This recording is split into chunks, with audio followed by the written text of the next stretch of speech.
ఇబ్రహీంపట్నంలోని compressed bio glass plant ను పరిశీలించిన మంత్రి నారాయణ. ప్లాంట్ ను ఆధునీకరిస్తున్నట్లు వెల్లడి. రాష్ట్రంలో మరో 4 ప్లాంట్లను నెలకొల్పనున్నట్లు ప్రకటన.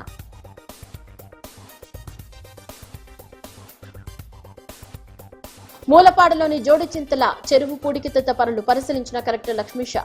కూలీలతో మమేకమై శ్రమదానం చేసిన కలెక్టర్. వర్షాకాలానికి ముందే చెరువులను అభివృద్ధి చేస్తామని స్పష్టీకరణ.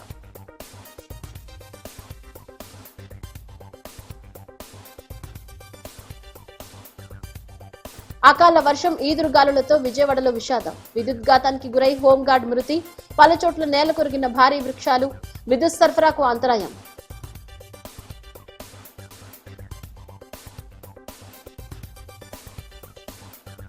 విద్యాశాఖను గాలి కొదిలి అన్ని శాఖల్లో జోక్యం చేసుకుంటున్న మంత్రి లోకేష్. మాజీ మంత్రి పేర్ని నాని ధ్వజం. మెగా డిఎస్సీ పేరుతో నిరుద్యోగ యువతను మోసం చేశారంటూ ఆగ్రహం.